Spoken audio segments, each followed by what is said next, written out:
Assalamu alaikum, ladies and gentlemen. This is Dr. Sajid Amin once again with you. I hope you are enjoying this course on social protection, and we are almost closing towards the closer of module 2. Today we will be covering module 2.4, which is on active labor market policies in Pakistan. Let's begin with what is the active labor market policy. Active labor market policies describe measures to help individuals enter the labor market or to prevent already employed individuals from losing their jobs. This is actually sort of supporting them from skills development to finding the jobs. So this is active labor market policies go beyond just provision of technical skills and help also to find market, the jobs in the market. We will see what are exactly those. These policies are very important for Pakistan because the total labor force of Pakistan is comprised of around 65.5 million workers, out of which more than 40% are categorized as the vulnerable portion. So this is why the active labor market policies are very critical to get these people ready for the labor market and then get employment in the labor market.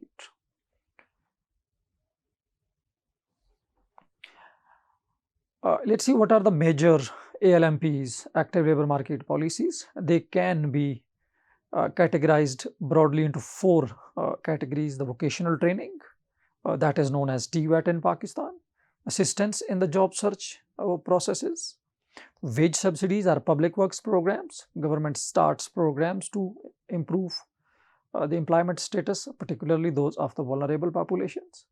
And then support to micro entrepreneurs are independent workers. As we discussed that why do we need ALMPS?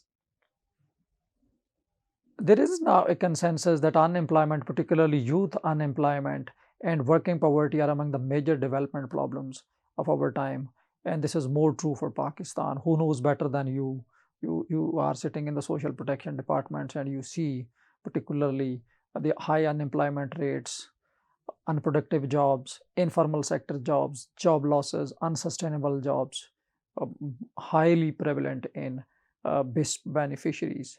So in this context, the resulting challenge is how to include the working age poor within the framework of social protection provision and enhance their prospectus for future engagements in the labor market. In other words, increasing their employability. So this is why active labor market policies are needed. Again, the active labor market policies aim of generating more and better employment opportunities for workers. Training programs which aim to increase the skills of the labor supply, combined with the wage subsidies, aim to increase firms' demand for labor. And this can also be one example on the SME sector of Pakistan. The SME sector has a poor capacity to hire middle or high skills. So this is where the social protection through wage subsidies can build the capacity to hire people through wage subsidies. And then the job search and matching assistance aims to better enable firms and workers to find and contract with one another. For example, the short-term assistance to firms temporarily covering part of employees' wage during COVID-19 helped avoid mass-scale job layoffs. This was actually an example of active labor market policy. So there is a combination from training to job search and wage subsidies that help vulnerable people to enter into the labor market and get employment. So the fundamental question that we are today discussing is that how to link social protection to sustainable employment, and how this is where active labor market policies can be integrated into the social protection system of a country. So social protection is intrinsically interlinked with sustainable employment through at least four channels as identified by the available literature. The one is the public employment programs, the PEPs. The other is the cash transfers, complementary interventions to promote employment and sustainable livelihood outcomes, including graduation and sustainable livelihood programs offering microfinance, micro enterprise training, and in-kind asset provision, and finally the active labor market programs, these can be integrated into the social protection to promote sustainable employment. The design of programming linking social protection and employment varies across country to country and region to region and time to time. But overall, we can find 3 to 4 key type of programs which link social protection to the employment. The one is the exclusive social protection program. This is where, for example, a non-conditional cash transfers of BISP in Pakistan is implemented independently of any assistance to job employments. But indirectly, it can be linked. We will see in the next slides that it increases the capacity to raise human capital, to accumulate human capital, to invest into skills. So it increases the employability. But this is exclusive social protection provision without any direct link to training or employment provisions. But then the second type is the linked social protection provision.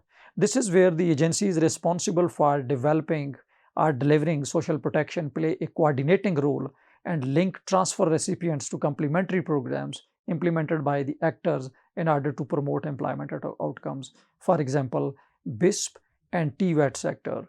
And then also there is a good example of Wasila Rozgar, where BISP is coordinating with other partners, those who deliver on skills development to promote the employability of the BISP beneficiaries. And then is the third program, or the nature of program, is the joint provision of social protection and complements. This is where the social protection providing authority directly provides skills development as well. And finally is the exclusive active labor market provision without touching it to the social protection.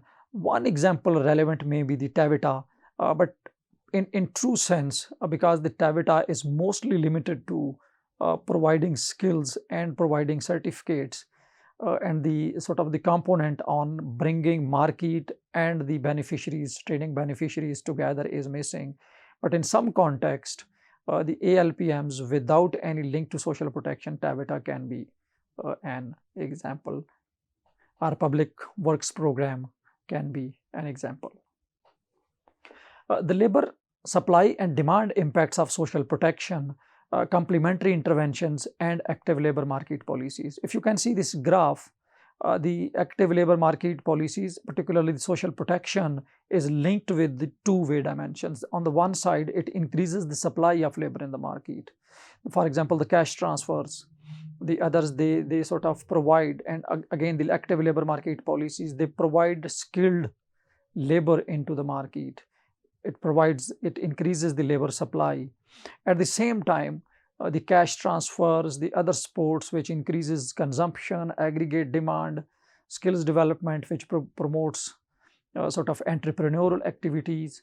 So this way, it increases the labor demand as well. So the integration of social protection with the active labor market policies affects the labor market in two ways. The one is that it increases the supply of labor, and on the other side, it also increases the labor demand, so bringing more activity in the market, in the labor market activities. The outcomes of these modalities of linking social protection to sustainable development depend on multiple factors actually. So there is evidence which suggests that outcomes, sustainable employment here depend upon effective coordination between stakeholders given the multi-sectoral nature of the task. Presence of institutional and legislative structures, clear mandates and political support, and linkage of social protection implementing to labor market institutions so that the programs are relevant, informed by the market analysis. They also depend on the collaboration between social protection agency and the private sector as both trainers and employees. And finally, the management information systems and program evaluation processes were found to be critical for program implementations, learning, and advocacy. So all these combined together shape the impact of the active labor market policies, integration into social protection, and how they will finally promote sustainable development.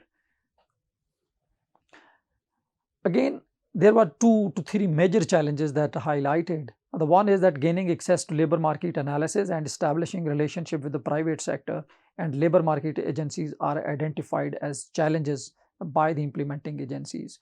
And we know it in Pakistan that a non-availability of labor market data is actually one of the key challenge of a sort of informed analysis or informed labor market policy makings, including TVET sector.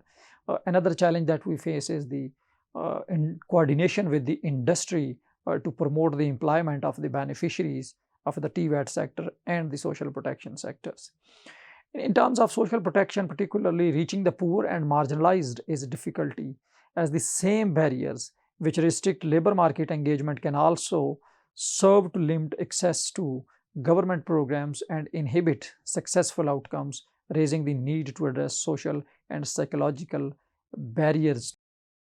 In this context, it's really good to understand that what is the labor market of Pakistan, how does it look like? And then I think it will you can relate that how impactful or effective can be, or how to much extent there is a need of active labor market policies and their integration within to the social protection system of Pakistan. If you see this figure in front of you on the slide, you see over the last, I mean, we just get data from 2004 to 2015, there is no change in actually labor market structure. It has been almost stagnant over the change. But if you compare it with, we leave it also as an exercise, if you compare with the market structures of Bangladesh and India, you can do this as an assignment or as activity.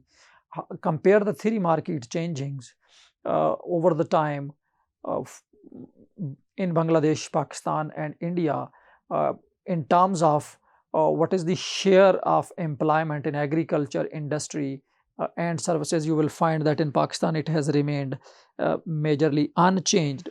So one of the key implication can be that Pakistan, the skill development or the skill ladder that we call, is not improving over the time, and we are continuing to produce similar levels of skills. But more importantly, this is where active labor market policies become very active as well. The chances of unemployment increase as an education level increases. You see the graph. If you have a degree, the chances of being unemployed are almost closer to 40% compared to less than 5-6% if you are uneducated. And this is, it sounds contrasting in the first look, but actually it suggests that the market in Pakistan or the economic structures in Pakistan producing for jobs only for elementary skills and not for the middles or high skills, which we call. Middle skills is, this is where you have a good education, more than matriculation, but less than graduation, coupled with some skills. So this is, there is no job increase actually for this one. Rather, it is an unemployment chances increase if you have a higher degree, because there is a bifurcation, there is a separation between education and TVET sector. So this is where we need to rethink our TVET sector in this context to promote the middle skills actually. We also see the status of wage and earnings per month in Pakistan. Just we wanted to share with you the idea. If you see the typical earning of a household in 2021 was slightly above 80,000. This is current, and you can see the dollar amounts as well. The minimum wage is very low in Pakistan. You see, particularly this is low in Balochistan, actually even less than 20,000. The highest is set for the 25,000 for Sindh. But actually we know that this minimum wage is not actually implemented in its true letter and spirit. And we still find many people, particularly working in informal sector, those who don't have any coverage of this minimum wage. So overall, if we see over the last 10 years, 2010 to 2020, 2019, the real wage growth in Pakistan was only 3.5%. This gives you us the unemployment rate in Pakistan and South Asia by sex and age. If you see, this is the 2020 data, but unemployment in total in Pakistan is 4.7%, and in South Asia it's 6.8%. This is the first row of the table. For women, it is higher. It's than men actually. It's 4.3% for women compared to 3.9% in the men. But interestingly, the ratios, unemployment rates are low for Pakistan from the South Asian, southern averages. But I leave it as an activity as well. And maybe we can check it on the Zoom clinic, that why is this coming out? While we see many people complaining that we are unemployed, we are not able to find job, still the data tells that we have a lower unemployment compared to South Asian average. And this goes from overall unemployment to youth unemployment and to composite rate of labor underutilization. All these statistics show Pakistan a much better country in terms of South Asian averages. But do you agree with this one? We would like to listen from you. But one of the key reasons, just to give you a hint, one of the key reasons behind these numbers will maybe how do you ask this question? So you may have to check that what is the question that is being asked in other countries of South Asia, and what is the country, Pakistan, that question is asking, because the results and the calculations of unemployment, who is unemployment, depends on the definition and the questions that you are asking. Coming back to social protection, giving this high vulnerability on this one, if you see the proportion of population covered by social protection systems in Pakistan in 2020 is very, very low. People covered by the health social protection percentage of social population is 3%. Population covered by at least one social protection benefit is around 10%, 9.2%. Proportion of older persons receiving a pension is less than 6%. And it's less than 2% people, those who are with severe disabilities but receiving any benefit. The poor persons covered by the social protection system are the highest, which is roughly 69%. I think this is more because of the BISP and other allied programs in the provinces as well. And this is in the second bottom row of the table that you can see. This is data 2020, some of it is from the 2018, and this is a report from the ILO. This gives us that actually the other than the poor people, the non-poor people have a very low coverage of social protection system in Pakistan. So in terms of major programs for employability in Pakistan, we have 3 to 4 major programs. The one is the Public Works Program, which comes under the PSDP. This is a repair of schools and hospitals, buildings and provision of missing facilities, construction, repair and maintenance of roads, repair, maintenance and upgradation of irrigation channels and their distillating, rehabilitation of the Kares water systems in Balochistan, street pavement and drainage systems in village. So all these have one common element, that they are more suitable for elementary skills. They create a demand for elementary skills, which generally is the people working in the informal sector and belonging to the poor family. So this is where your employability program and social protection program get together. So the Public Works Program generates a demand for elementary skills and provided opportunities for employment. The other one is the employment intensive, the employment intensive public work have an immense potential to alleviate poverty and provide social protection through enhancing short-term and medium-term employment outcomes, improve local public services and infrastructure that support local economies, which generate economic activity, creating demand for more labor. And then finally, complement government stimulus measures aimed at improving job market. As some of other programs for employment generation in Pakistan are Kamyab Jawan program that we have heard, Pakistan Rural Sport Program, Pakistan Poverty Alleviation Fund programs, the microfinance programs, and then federal and provincial skills development as social welfare programs. For example, skills for market, which training for self-employment focused on rural areas, then skills for employment, training for employment in small towns, rural areas, informal sector, and skills for jobs, training for employment in the formal sector. So overall, before I say thank you, it is then active labor market policies are actually a combination from providing training and connecting to market, and where needed, providing some subsidies to the employer, such as SMEs, to promote employment. The countries like Pakistan, where there is 40% of working force is vulnerable, they have elementary skills, low skills, they're not well integrated into market, the active labor market policies become very crucial. And finally, sort of integration between active labor market policies and social protection programs can promote sustainable development in a country like Pakistan. I thank you.